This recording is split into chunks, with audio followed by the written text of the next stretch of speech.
Today I want to welcome Chris Schädle to our show. Chris is an old friend and I knew his parents very well, and Chris now runs Siggi's German bar and restaurant in Salt Rock. Welcome, Chris. Hello, Olga. Yeah, thanks for the invite. So Chris and I met many years ago in Wartburg. Chris's family used to own the Wartburger Hof. When did you guys buy that? Can you remember? 1991. 91. We sold up in Joburg and moved down. Yes. Okay. And Chris was born in Berlin, in Germany, and him and his family moved to South Africa when... Yeah, well, 1969, so I was still very young, 2 years old. Yeah, I'd just been still in nappies. Yeah. And my parents wanted to come for 1 year just to see what it's like here, and that was it. Never went back. And your dad was an artisan? Confectioner. Confectioner, okay. And that's not something that you take lightly in Germany. It's something that... No, it's a huge thing, it's a master confectioner. So he did a good few years of apprenticeship and then, of course, a degree afterwards. And then he came out thinking that he can do his confectionery, but it took time. And there's not really a market in South Africa like there would be in... But he did a lot of... we eventually, when we got here, he first worked for a Swedish company selling baking goods. Okay, but after... Because you would have known that business. Yeah, but after 3 weeks, they realized he can't speak English, so he lost his job there, to be honest. Well, yeah. And you were living on the East Rand? Yeah, in Benoni then. A little... flatlet there, but they didn't have much money, so they just had to make ends meet, and like most immigrants. Yeah, it was tough. They came with 200 D-mark at that time, and that was all they had. Yeah, and when did they start their first restaurant? They were very lucky then. Then after that 3-week stint with no English, my dad got a job at the Hollandse Bakkerij in Edenvale. Yes. Okay. But also not for too long, and then he got an offer in a confectionery in Springs, funny enough. Okay. Can't imagine that today. No, you can't, in the center of town there. Yeah, and the owner there was actually about to retire, so after probably a year or so, my dad working there, he offered the business to my dad. My dad said, well, I've got no money. And I think in those days it was much easier and people were more honest and a handshake meant a lot. And he said, well, just leave your passport here as a deposit and pay me as you can. Yeah. And that was the start of it. That worked, yeah. Okay, like an owner-financed business. Yeah. Amazing. Yeah. And how long did he do that for? Oh, many years. That was probably, good, my whole school, really. Okay. Yeah. So you really grew up on the East Rand. Okay. We had other businesses with that. Then, the confectionery, then started a restaurant, and we had a hotel for 2 years in the center of Springs. Okay. But it was a good experience. But in the end, then, they sold up and wanted to take it easy, moved down to the north coast, and then the Wartburger Hof came up in 1991. Okay. Yeah. And that's really where I think our paths crossed. Because that's right, in the Bavaria days. I mean, your dad was he was definitely one of our biggest customers. We sold a lot of Bavaria and Wartburg, both in the hotel and in the bottle store. That's right. The bottle store is now a little Tops. That's right. Yes, yeah. But that was, that bottle store was nice. And that, for me, it stocked a lot of stuff that I found interesting, all the German schnapses and stuff that you hardly find anymore. That's true, yes. I don't know. You're so right, because in those days we used to get a lot of different schnapses. It seems to have died down. I don't know if the market's not there or if it's affordability.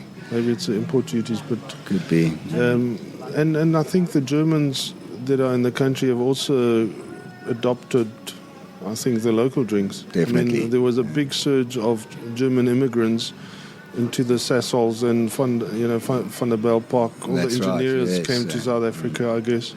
And the German clubs were very strong. Strong, yeah, for sure. That seems to have died down a bit, you're right. Yeah. Yes. In Pretoria East, there's a strong German food culture. I think the German restaurants in Pretoria East are doing very well. But, I think the Wartburger Hof, that did well. It did very well, yes. No, had a strong German community around it? Very strong, and they were great, and they supported us really well. Yeah. So that was nice. And, of course, we got the people from out of town on just especially weekends, even for just a midweek break. Families, couples. I think they just enjoyed that ambience of that little bit of German Gemütlichkeit. Yeah, as we say, and the big highlight, I think, was always to drink a Weissbier at the Wartburger Hof. Yes, if you could afford it. True, not that the Hof was expensive, but the beer was, But I think every now and then one is allowed to spoil oneself and have one or two. And then your dad was about to retire. I remember we helped him move some of his stuff to Belita. He bought a new flat. Can you remember that? I can, very well. In our Sprinter, instead of booze, we were doing furniture. I do, very well, yes. And when did you open Siggi's? In September 2008. So 2008, so it's nearly 10 years. And there's a strong German community in this area as well? There is, I would say so. They support us very well, but I think also the local South Africans, they enjoy something different. There's a lot of other types of nationality restaurants around, and I think German's one where there's not too many around. Not everyone's taste, we know that. It's very rich, hearty food, so it's not something one can do daily. Well, I could. Somebody said to me there's 15 decent Italian restaurants in the greater Durban area, and I think there's only one lonely German restaurant. There's nothing else. I mean, the next one would be Bierfassel, which is in the Midlands. In the Midlands, and Münchner House on the south coast. That's right, nothing else. The German club doesn't really have that German feel anymore. No, unfortunately, it seems to have petered off a bit. Yeah. Maybe, Holger, you want to try and revive it? I think there's another club, I think the Zimbabwean club. But tell us a little bit about the German food that you serve. Your father was from the south. He was a Schwabe, yes, from Swabia, which is a very different menu to I guess where your mother and I come from. That's right. Yes. I think my dad always used to say, because he was South German, so he always said he's like half Italian, because it's the Italian border. So maybe that's where that Schwaben food also comes from. They like their pastas and their dumplings and things. So I think that's either been taken from the Italians a bit, or the Italians took it from the South Germans, I'm not sure. Okay. So they like that. Pork, of course, a big speciality in all of Germany, I would say. Yeah. And I think that also started not just because it's a nice meat, but I think it's also an affordability thing. That pork was, of course, a big seller. I learned through studying. I studied in Germany, did hotel management and chefing. Okay. Yes, after my matric, I was there for 5 years. Wow. In München. Yeah. Oh, okay. Yeah, and then the outskirts of München.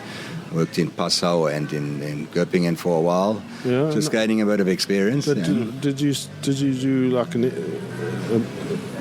I did 1 year hotel school, where I was in a internat. So what's the internat in a hostel? Yes, at a res there. Yes, which was functioning as a hotel, but only among students. So we were 500 students all in all, and half of them would have theory. A big, huge hotel. Half would have theory 1 week, and the other half would do practical.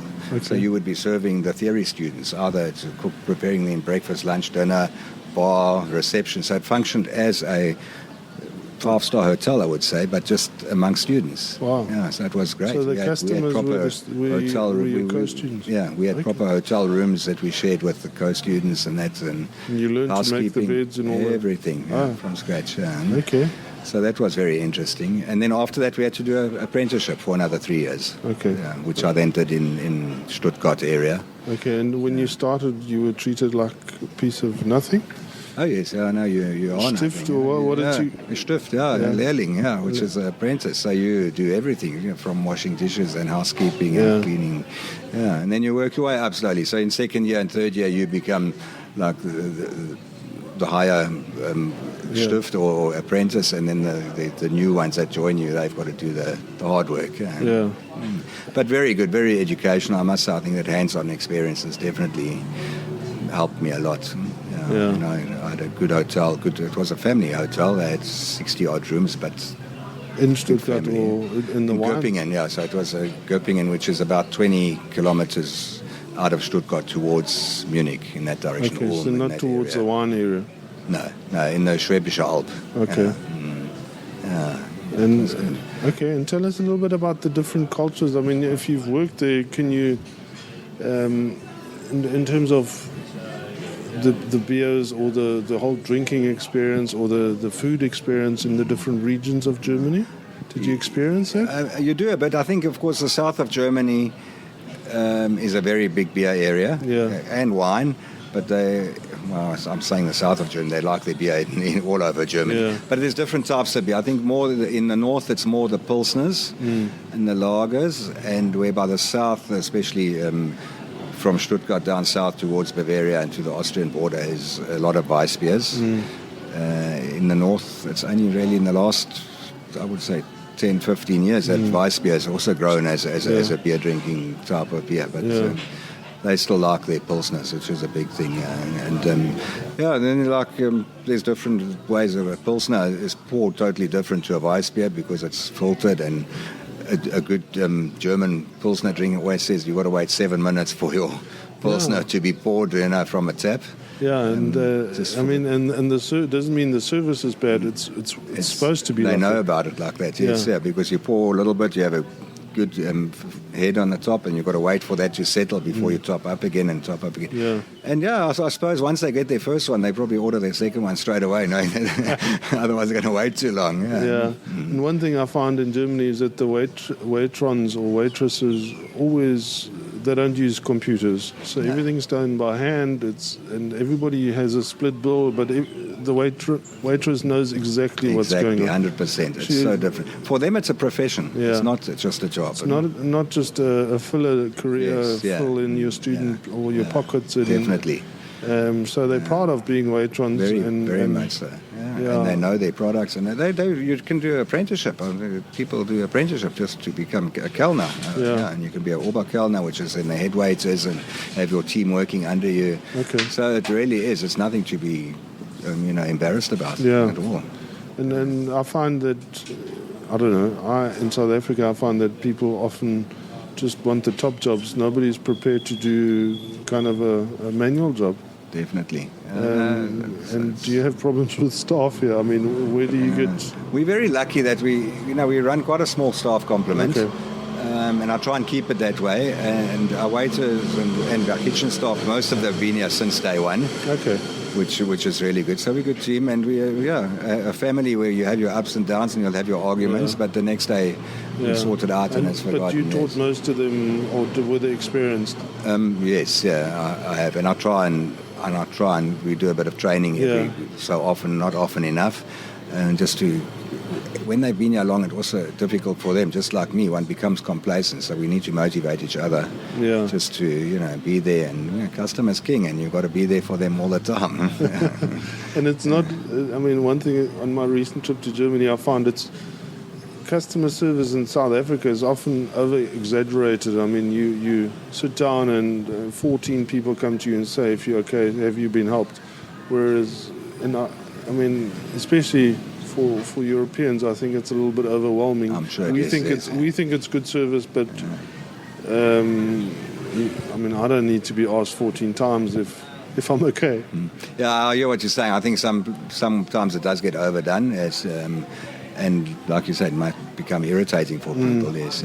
So I've seen it as well. We, like I say, it's different because there's myself and Max who are hands-on ourselves. So, and then we just run with 5 permanent waiters, and they work in shifts. So they got to be on the ball, and we have to push them every now and then because it's long days, long hours, hard work. But nice. We have lovely customers, I must say. Good local regular support, and it's been the past 9 years have been really good to us. You and your dad have always been good at selling, and that's why I'm particularly interested. You've always been good at selling imported beers, or even your dad supported the Bavaria, the local beers, very well. But how do you think you do it differently from a normal restaurant?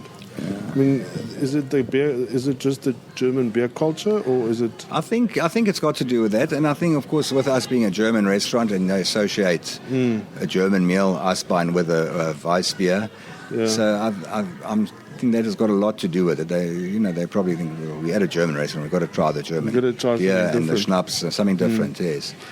So that works well. I think we don't overprice it. Some people, because it does get very costly. Yeah. So I think we're quite fair with our pricing on it. And I don't want to rip anybody off, but we also have to make a living. Of course, yeah. And the whole experience, I mean, a Weissbier for me, and I mean, I didn't grow up in Germany, but having a nice German meal goes with a big beer and preferably a draft. And I mean, now there's lots of different drafts available, so it is much easier than 20 years ago when we started. Definitely, it was tough then, yes, because then there was only really imported bottles available. Yeah. And then I nearly forgot, your dad bought a brewery. When was that? Yeah, we must have been there, so we bought 91. I think it was probably about 97, round about there. Okay. 97, 98. A And small one, he 500 litre. A Braumeister 500. It was a Braumeister. That's right, yes. Yeah. Similar to the one at Lions River. I think his brewery is a little bit smaller, but it's very manual one. Our one was still. but you could do everything in the one pot, I think. Yes, until the fermentation process, and then it went into tanks. Then you had a few fridge, tanks. And where did you guys learn to brew? Well, the guy that actually, the company that produced them, he came over from Germany. Okay, yes, and he taught you? And he taught us. The basic was there 3 weeks, so then my dad brewed every day. Yeah. Okay. And then after that, my dad had a friend who was a hobby brewer, but he was also a chemical engineer at Mulet's in Maritzburg. He's unfortunate. I think his name was Andrew Pitchford. Okay. Yes, and he was very good at that, and he also with recipes and testing. And so he came out a lot over weekends, and then they would brew together. And it was trial and error. We had some flops. In between, we had to throw many liters away at times. Yeah. Can you remember what the brewery cost? At that time, I'm thinking in rands now, converted. Or even in Deutschmark then? I think it was euros already, but it was about 35,000 euros. I think at that time it was like 1 to 10. About 300,000 rand, roughly around there, yes. Yeah. With him coming out, we gave him free accommodation. We made a holiday of it, a very nice guy. Yeah. Okay. And that was it. But that was the whole thing set, brought over, set up for us, installed. They did all of that too. Okay. And what was the response? Mixed. Because before that, I think we had Bavaria Draft on tap. We tried Pilsner Urquell. Yes. Not we, but your dad or you. I don't know what else. And then the local SAB beers. We tried the SAB beer, but nothing really worked. No, it worked well, especially, I'll be honest, the locals, because it was a bit more pricey, they would still stick to their, because they would be there regularly, to their ones, but our out-of-towners it did very well, and we would also fill bottles for them to take away. We had the big 1 litre and 2 litre flip-lid bottles. Those growler things. Yes. Yes, okay. And we'd have a little filling station there, and they could actually come and exchange full one for empty ones and take them with, which was very popular. In 97, you say? Wow, okay. That's interesting. So a growler station in Wartburg in 1997. Not as sophisticated as the ones nowadays, but it worked. Yeah. But I mean, that system works all over the world. Yeah. Why should we over-engineer everything in South Africa? And I know the liquor laws don't play with us, but I mean, it would be lovely for me to just bring my growler and fill up one of your drafts after I've had... Exactly. After I've had lunch and to take home, especially here at the beach. And I must just describe this location. We're sitting here under an umbrella and palm trees and overlooking the ocean. Not many. I mean, if Mr. Erdinger could see this, I think he'd come and send his ad agency to film the location, because I think we should send him a film of that. You're right. He won't believe it. Yeah. But I mean, we used to joke, me and your dad, he always said, okay, next thing a distillery, we want to make schnapps. And your mother said no. She put her foot down. That's right. I don't know if she really asked her. But your dad was known for smuggling schnapps, eh? A bit of a moonshiner. Anything he could get. It was very expensive to buy this stuff in South Africa. So anything he could smuggle in his suitcase. When family came or he went over to Germany, he'd have his 5 litre I don't want to talk too loud, but his 5-liter container. Yeah. And he would go to the local distillery at his family's area. Yes, Okay. yeah. In just we're outside in Böblingen. Yeah. And there was a little family distillery there that were doing Apfelkorn and Kirschwassers and Williamsburn and all that. He'd bring it back. And he would, he'd make my mom put a 5-liter in her suitcase, and he'd take a 5-liter in his suitcase in between the clothing, have it sealed properly, and and then he would bring it back. Yeah, and I mean, we all know it wasn't to avoid excise duty. It's just we couldn't get it. Couldn't get That's it. Yeah. So is that family still going? Yes, sir. They're still there. Distillery. Yeah. Oh. Mm-hmm. Where's Böblingen? Böblingen is outside of Stuttgart. I don't know if Waldenburg is the little town actually where it is, which is part of Böblingen. It's like a little area of Germany, where Rittersport chocolate comes from. Same area, yes.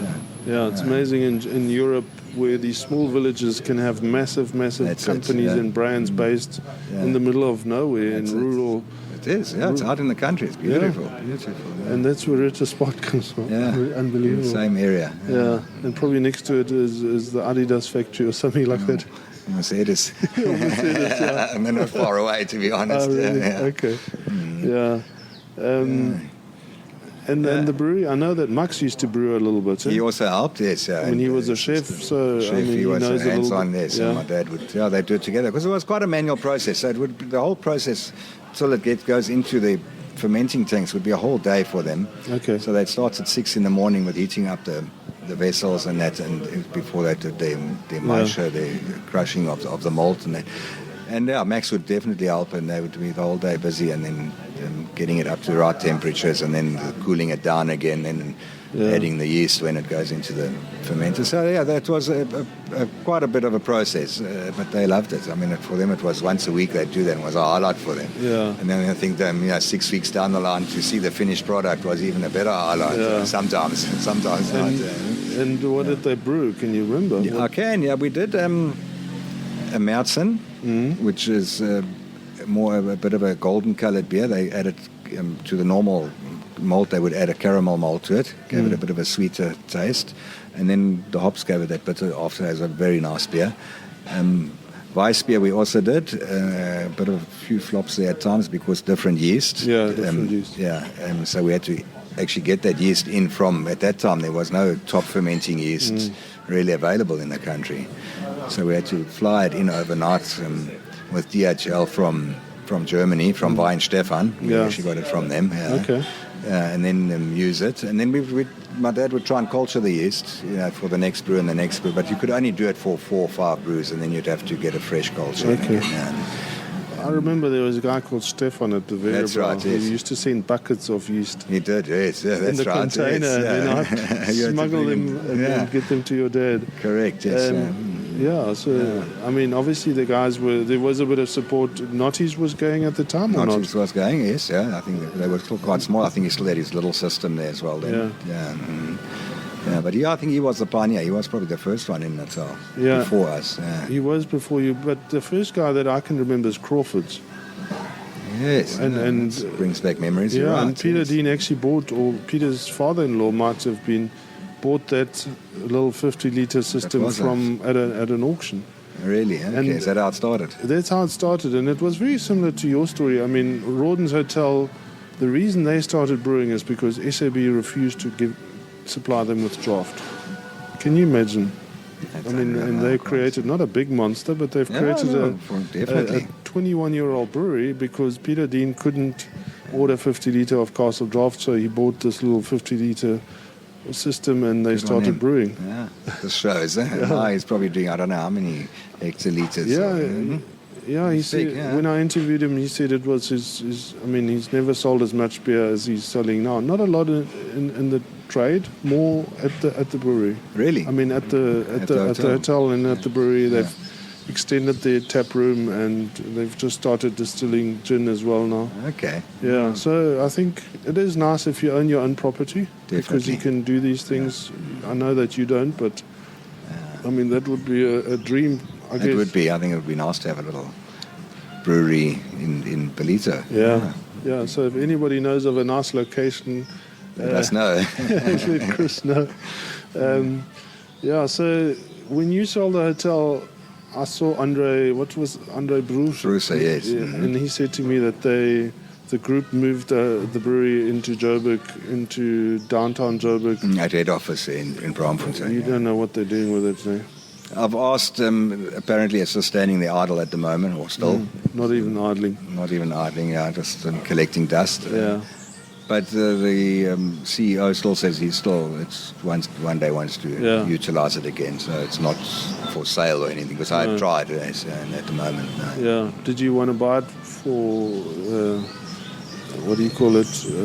Nostalgia. Nostalgia, or because you No, want but to of both. I was actually thinking of maybe brewing again, yes. But it's very difficult also with licensing and taxing and that, so one would have to do one's homework first before one does it. Yeah, it is a license issue, because especially, I mean, you need an industrial site to brew. Correct. Which isn't a problem in Belito. I mean, there's plenty little industrial factories, I guess. That's also true, it would be nice to have it on the site where you've got your restaurant. Yeah, because it gives you that extra. Correct, yeah. A friend of mine does brewing classes, and he brews on site, but then once the yeast is pitched, or they pitch the yeast off site at his brewery. So he's got an industrial brewery on his plot, and at his restaurant they only do the brewing process. They make the beer, but it ferments off site. So you don't need a license. All right, that's a good idea. That's very clever. Yeah, it's called Copper Lake. It's an old spur, I think, which he converted into a brew pub. Thank you. Yeah, and then his brewery is out at Lanseria, and that's where the licensed premises are. And that's how he got around the Gauteng Liquor Act. Let's keep that in mind. Yeah, and again, on my recent trip to Munich, I chatted to a few craft brewers, and most of them obviously love brewing, which I don't think is what you are after. You, like me, like the idea of having a brewery on the site, but they then go and brew at different breweries. They don't. Most of them don't own breweries. They just go and what they call gypsy brew at different breweries, make their beer, and obviously then bottle it and sell it. I think the red tape in Germany might be even harder than here. Probably. Yeah.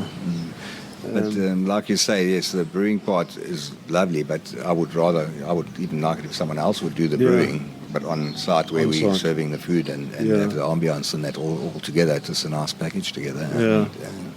And of course, the distillery, even better. Do the whole lot. So let's chat a bit about the challenges of running a restaurant or a German restaurant. I mean, can you get all the ingredients you need in South Africa? Is it most of it? Yes, I must say most of it. And then no, you can really. Sometimes it's not available in Natal. You got it up from Joburg, but courier and companies, it's not a problem. And a lot of it we do ourselves. Like the dumplings or the spätzle or sauerkraut. We do ourselves, so it's from scratch, handmade spätzle every morning. Yeah. And what I found interesting is, in Munich at least, it's more the dumplings, and then in Stuttgart it's the spätzle. Spätzle, correct. So explain what a dumpling is. It's made out of... you can either do potato or bread. Okay. You get two different types. Yeah. And it's a round ball. Round ball, which is then steamed. Yeah. Okay. So the potato ones is boiled mashed potatoes. And then they bind it with egg and flour, and then spice with a bit of nutmeg and that's very Bavarian, I guess. Very Bavarian, yes. Yeah. The bread dumpling they also do in Stuttgart or in Swabia a bit, but also more Bavarian. So that's also actually I wouldn't say stale bread, but old bread, that you can't eat, which is then soaked in milk with bacon and onions. And also made into a dumpling shape and steamed. Spätzle, very different. That's just a type of pasta, really. Handmade pasta. Yeah, but instead of drying it like the Italians do and then boiling it, we make it fresh, and we press it through a press straight into boiling or simmering water. Okay, so do you have to make every day on every order? Day. No, we make in the morning a whole lot. Yeah. And then you can warm them up. It's nice to fry them up in a pan with a bit of butter and salt, pepper, a bit of nutmeg, and then it gets served onto a plate. And there's no shortcut to that. I mean, the stuff that you can import from Germany. You can buy the dried ones, but they don't look the same and don't taste the same. Okay. Definitely not. And it's a basic mixture. It's really just flour, eggs, salt, water. Okay. If you think about it, there's no yeast in there or anything like that. I'm getting hungry. Nice with the gravy, and then a typical Stuttgart dish is what they call Käsespätzle, which is then those pasta dishes or those Spätzle, and you fry onions up with the pasta, and then Emmentaler cheese, bacon bits, and then you put it in the oven like similar to a macaroni cheese stuffing and bake it. And with a salad, it's a very popular dish in south of Germany. Okay. Yeah, lovely. My brother-in-law was a tennis coach in Austria, and we went with friends of his into the hills on a hike. And it was in summer, so it wasn't snow, but right at the top there was an Alpenhütte, and we sat down to eat lunch there, and this cheese, and my brother-in-law Roland ordered that thing, and the cheese was so strong that he couldn't eat it. And the two local guys with us laughed. they just swapped the plates and ate that meal because they knew there was no way as a foreigner could eat that. Yeah. I mean, it just smelled like a dairy. It is a very strong cheese. We don't use the stronger one, because, like you say, it's not everyone's taste. No. But it is can be a very well matured cheese. I'll never forget that. Lovely. I enjoy it with a nice salad. It's delicious. So no meat. No meat. You can some people put bacon in. Sometimes they mix a bit of sauerkraut in, so you can vary it. Okay. But I think the fried caramelized onions that come on top at the end, that just gives it that nice flavor with the cheese. And I guess the sauerkraut, the acidity of the sauerkraut just cuts into the richness of the food. So people often don't. I find that. I mean, and you can't blame them. People don't know how to serve sauerkraut. True. It has to be warm, eh? It should be. Some regions they have it cold too. Okay, so they do. Yes, all wrong. But but it's like more like a side salad type thing than where it's called. We prepare it a bit differently to in Germany, because in Germany it's very sour. That's how it should be. Okay. But do you think it's because of the acidity and the rich food, or why do you think that? What that they like it sour, or that it is? Yeah, that it's sour. Or is it just because you had to preserve it for the summer? That's it. It's fermented. It's fermented cabbage, isn't it? That's right. Yeah. What else is in there? They're just really spices, bay leaves and cloves and that, and a lot of salt they put in. Do you make your own? Yeah. No, we don't. But I buy imported one. We get in 10 kilo containers, tins, and then we doctor it. We put some cassia bones in there, and that when we boil it up, some more bay leaves, some white wine, just to give it a bit of that nice flavour. And we do that every day as well. We do a pot full there. And what I was saying is that it's traditionally quite sour, and we've noticed that the local South Africans, it's too sour for them. Yeah. So we've added a bit of sugar to it, and now people they love it. Sauerkraut. Well, the odd German will say it's too sweet for them, which I understand. No, it is a bit sweet. But they are, like I said, they have it cold as a salad too, with their coleslaw. They cut off their potato salad, and it's quite popular too. Then, or on a bread roll with some cold ham. Okay. We talking about potato salad. We had friends at the German school, a young family, and I think they were from kind of Berlin area, or the old East Germany. And I mean, she showed us they always had a dish. I mean, how big is this dish? A 5-liter dish of potato salad was always in the fridge, and the kids would just open the fridge, it's a staple, take a bowl of potato salad, eat it, and life carries on. I mean, I guess where I come from, it's more the bread, homemade bread, and I don't know.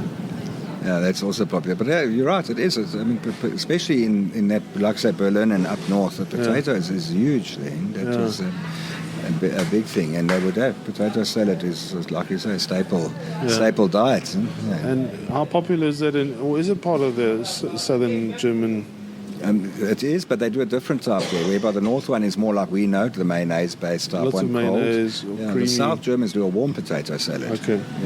But no mayonnaise. Okay. It's soaked with, I would say cooked up to hot potatoes once they come out of the pot, peeled and cubed. They add vinegar, oil, chopped onions, bacon pieces, and then they keep it warm. And then you let it soak into the potatoes, and that's how it's served then. It's delicious. Very nice. Bit of black peppercorns over the top. Very good, yeah. And meat, we already know it's mainly pork. Mainly pork, yeah. Chicken, I guess.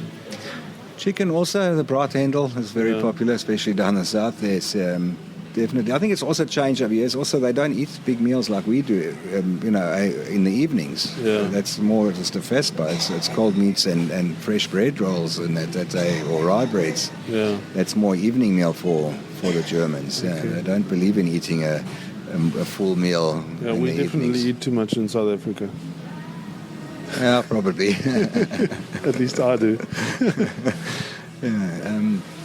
So I think that the pork is definitely, they like their steaks, but it's an affordability thing. Beef has become very expensive. Lamb they don't hardly ever have. And fish is quite big, especially in the north. Okay. And pickled fish. Pickled fish, herrings. I love that stuff. Lovely. Yeah. Matches. That's good. But, and where's currywurst from? That's a good question.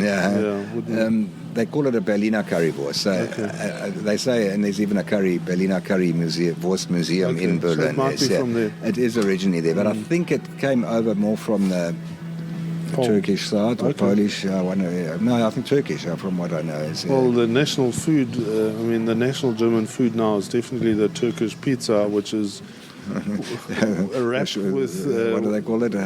Not a shawarma, Döner. Döner, yes. I watched a clip or a movie on YouTube on Döner and the whole business of Döner. It's huge. It's way bigger than McDonald's ever will be in Germany. It's true. Well, there's, like you say, on every street corner there's a vendor there doing these Döners. And they're good. They're very good. Lovely. I had probably healthy. Healthier than I had one at the Munich airport before I came back to South Africa. I had to have my last Döner from, I don't know if he was Turkish, but anyway, that was kind of the goodbye for me. But what I didn't see in Munich was the currywurst.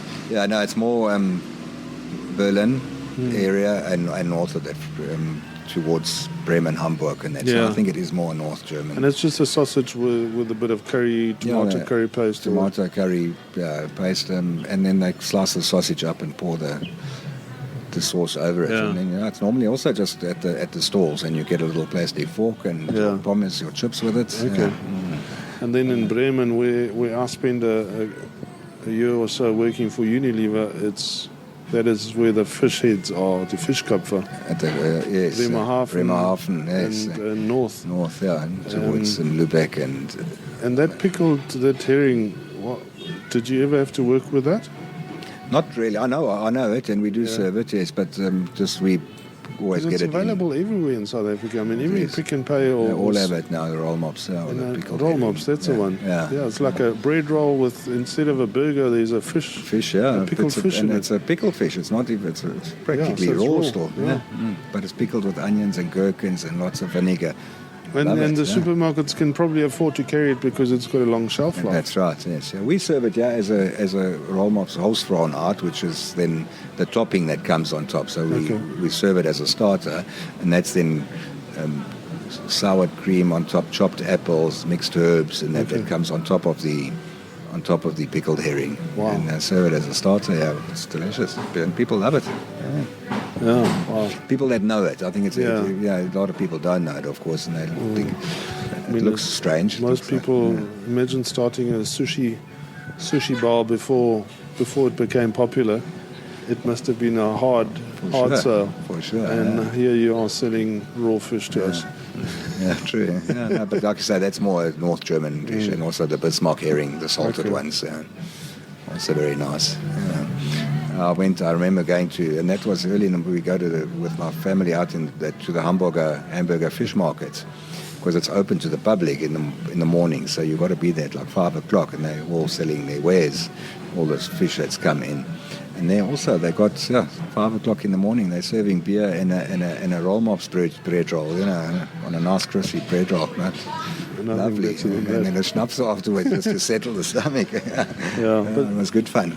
Yeah. So the north of Germany, there's obviously a lot more schnapps going on than in the south. Definitely. Yeah. It's ein Bier, ein Korn. Yeah.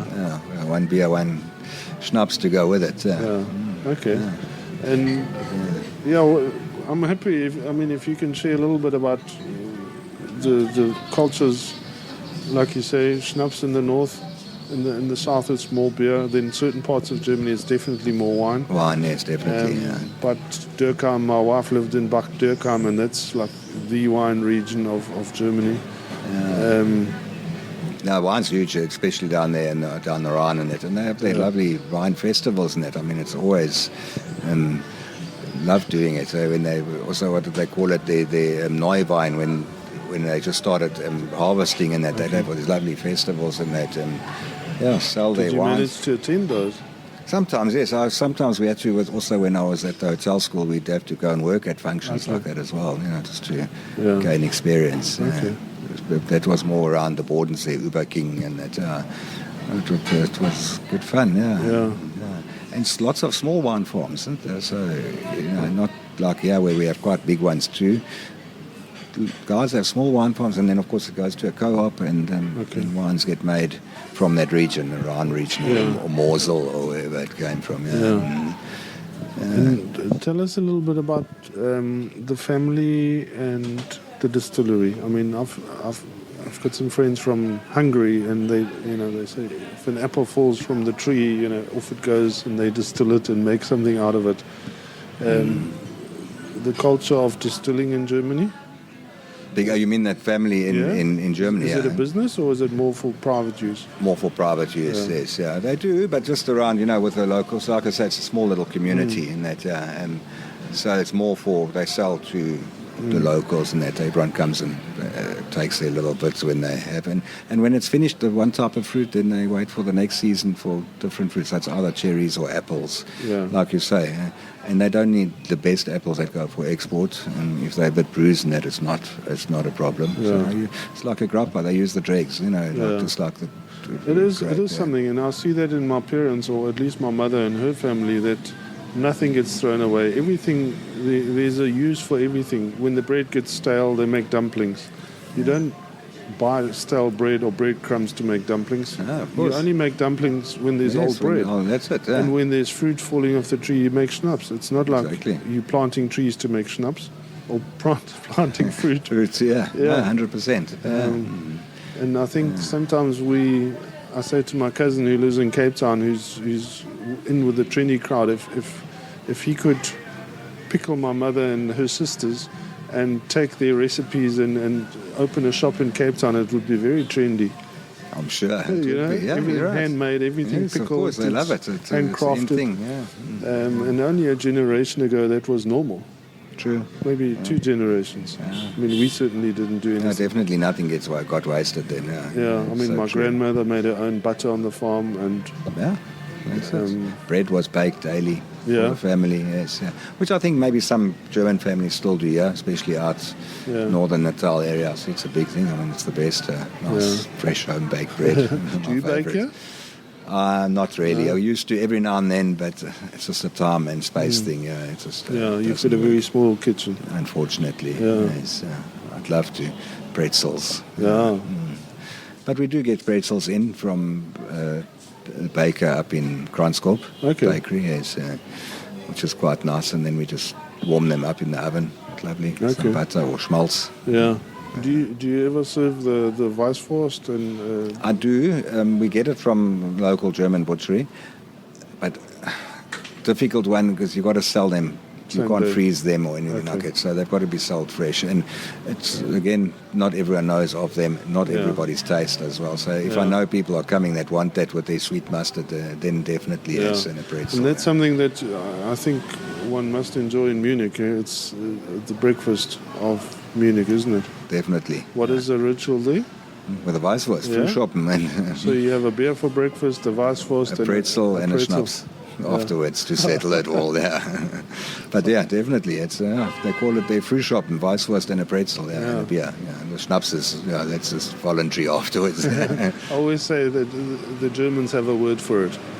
I don't think anybody else has a word for Frühschoppen. No, probably not. How would you interpret it? And Mark Schulze said to us, who organised our trip to Munich, he calls it the early scoops. Early scoops, Which he had an explanation where the word came from, but for me it just means having a beer before, I guess, 11 o'clock. Well, for breakfast. Yeah. That's it. Yeah, that is your breakfast. A liquid diet with a Weißwurst on the side. Yeah. But I think especially in Bavaria, it's quite it's not and it's not that they want to go there to get drunk, but it's a nice outing. The men or the families, all men, will get together and they do their Frühschoppen on a Saturday morning or something like that. At the market or somewhere. Yeah, while the wives are shopping. Okay. So it's more a social thing too for them now. Especially the elder generation. I don't know what it's like with the younger ones anymore. Yeah, they're probably also in a hurry to get somewhere. Probably, yeah. Or playing on their iPhones. Or that. Yeah. So what do visitors need to look out for when they come to Siggi's? I mean, what is the highlight? Everybody, I think, associates German food with Eisbein. Eisbein, they do. There's definitely more. Yeah, of course, Eisbein is one of our biggest sellers, but we do a different, not just the pork dishes. We also do different schnitzels, which are then with baby beef. Different types. The traditional Vienna Art Schnitzel, which is just plain crumbed with lemon wedges and that. But then we do a Jäger Schnitzel. I like the creamy one with paprika. Paprika Schnitzel, that's with the creamed paprika sauce. And then we serve that with a Spätzle, which goes nice with that sauce. Okay.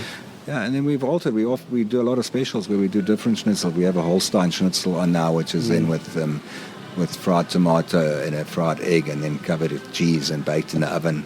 A crumbed pork Schnitzel, delicious. That's very popular. Kassler chops, so the smoked pork chops with sauteed potatoes and sauerkraut, popular. What we also do now, which is quite nice, is for a family. If they come, we call it our farmer's platter or Bauernplatte, which then has a bit of everything. I say it's like a type of a German mixed grill because it has one Eisbein on and two different types of schnitzels, one pork, one beef, two sausages. So we normally have a bratwurst and a bockwurst or a Weißwurst if we can get, and a Kassler chop, and then with sauerkraut, sauteed potatoes, a bit of red cabbage, big platter, 4-5 plates come out, and everyone can help themselves and eat off there, and that's very popular. It's like eating at home. Yeah, something like that. Yeah, it's nice and social with your Oerdinger or Weissbier or your lager. And that's quite popular. But even in the starter lines, the deep fried camembert, roll mops, we do what we call our Nordsee Teller, which is also from the north. So it's a bit of smoked trout, fresh salmon, thinly sliced, and a herring on a platter also, and with onion rings, bit of gherkins, bread on the side. And that's a lovely starter as well. People like that too. It's apple strudel as a dessert. Of course, we bake fresh every day. Kaiserschmarrn, Austrian dish, but is it Austrian? It is originally, yes. But they serve it at Oktoberfest, and nobody wanted to eat it except I think I ate half of it. Really? Yeah, you get a big platter when you get there, with all sorts of starters, and at the end there's a massive plate of Kaiserschmarrn. Which, you mean none of the Germans? None of the guys in our group. Really? That's the best. It's they were drinking beer instead of eating Kaiserschmarrn. So try the Kaiserschmarrn. I don't know if they got their priorities wrong or right. That's debatable. So, I mean, give us some tips to the listeners that maybe own restaurants or establishments. I mean, how do you... Obviously, a beer menu helps. I mean, I know that you always have a beer menu. How else can one sell or upsell or sell a different range of beers? Except, I mean, your family's always been able to sell beer. Is it just because, like I said before, I think it's important also to educate your staff and to try and upsell it. And often do, especially on the draft beers, if they're not sure, they want to order a local beer, I'd rather say, let me bring you, we've got these 3 options on the imported beers. You give them a taster. Yes. Okay. And that to 99% works. One of them will definitely, I like that or I like that. Okay. Yes, and they like that because they want to try something different. Yeah. I think sometimes people are just either skeptical and they don't want to order a whole one, so the tasting is a good option. Yeah. And often it's just it's difficult to make a decision, but they know we've got this and the local ones, and they'll just probably order what they normally order anywhere else. Yeah. So I think that personal feedback to them and offering that and letting them taste it is definitely important. Staff. I think it's staff educating them on it, marketing it. Like you say, good boards out and that it's available, and put the price on. At least then they see. They might always also think, imported beer going to cost me a fortune. Put the price. Whereby it is more expensive than a local beer, but not that much. It's probably some of the local craft beers are same pretty price. expensive. Yeah, same price. You're right. Yeah. Mm-hmm. Okay. And festivals? Do you organise events and stuff? We do. I've been a bit slack this year. Okay. I'll be honest. We normally do October 1 a festival, and then also a Maitan. So this year I think we're too late to. In the year now, December coming back. Yeah. But my plan is to do a Mai Tansen in Mai, which is on the 1st of May usually, and that's. Where does that come from? Is that something that you made up, or is it? No. It is. I'd have to do my homework a bit. Why? But in Germany, it's a big thing. They have the Mai Baum, which is a big wooden pole that they have with all these streamers coming down. And then all the people in the village get together, and everyone's holding onto a streamer and dancing around this pole, welcoming the month of May into the May year. Must be important because they also make a Maibok and that's right. Yes, so it's got to do with it. It owns its own beer. Yeah, and the Mai Tanzen in Mai. It's a big is that thing. A Bavarian thing or is it North German more? Yeah, but they do it all over Germany now. It's always I think a good excuse for a party. Yeah. Sorry. Yeah. Okay. Yeah. I mean, there's always a good excuse. When the weather is good, you should party. That's it, exactly, yeah. and in Saltjak, the weather is mostly good. 99% of the year. It's lovely. Yeah, so come for... So we could have a Mai Tans every month, every day. Yes, we should. Yeah. And you have a local Oompa band or some we've got a brass band, some local guys. They practice every Tuesday now, which is quite nice. They practice, No, at one of their houses, but then they come here once a month now, and they do a little get together, and I'll give them a meal and some beers, and So do they make some noise or not? I mean, do they play the instruments? They do, yes, Okay. No, they got. So when is that? They would come once a month, so I would have to let you know. Yes, is that on your Facebook page or not? It will be on. Okay. I'm just checking. You're putting pressure on me now. I've got to get some dates sorted for them to do it. It would be quite nice for the locals to just casually pop in when they happen to be here. Yes, that's one thing that I find interesting is that so many Germans play musical instruments. I mean, it seems normal there, but here, I mean, obviously we learn it at school. But like you say, it's not like there is. Where everybody belongs to a society. They either sing or they play some instrument or they're part of the fighters club or something. Always something. Always or Schützenverein, and that. No, that's true. Yeah.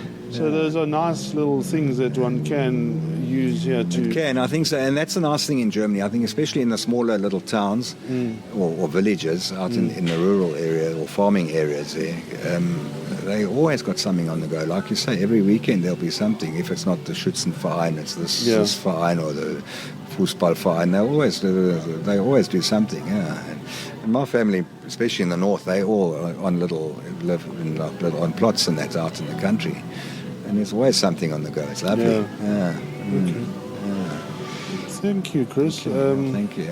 It's always exciting to come here. I love the culture. What I've learned from your dad. He was a kind of a mentor for me. He taught me a lot of things about serving beer and just the whole culture around the German drinks industry. I he guess. was a true Bavarian. Yeah. He loved his beer. And the big lesson I learned, I'll never forget, was when he always said, "The foam is the profit."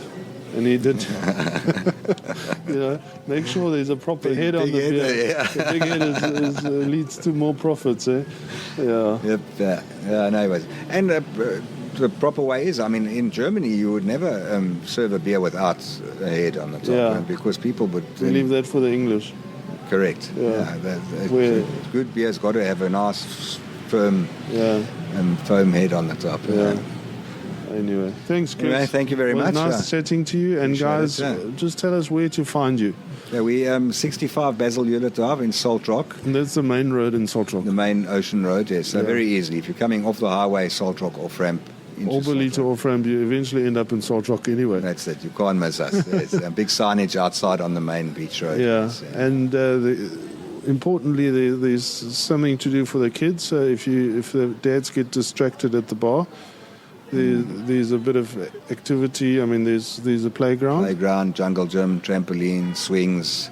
Yes, all there, and you can watch your kids from the deck overlooking. They're safe. It's fenced in. They can't run out onto the streets or anything like that. So, definitely ideal for families. Yeah, that's very close to the beach as well. You can walk to the beach from here. Yeah. Okay, and there's one thing I think in Germany, it always involves the family. It's not, you're not going to the bar on your own. No, definitely. Okay. No, definitely a family restaurant, like I say, very family orientated, and please come join us. Come try one of our dishes or a nice German imported beer. Or just a soft drink if you want. We do that too. Good coffees, cappuccinos. We got it all. Yeah, and you've got a website, Siggi's German Restaurant.co.za, and then of course on our Facebook page too. Okay. Nice talking to you, Chris, as always, and we look forward to seeing you and learning a lot more about German beer, German culture in South Africa. There we go. Thank you. Thanks, Olga. Cheers.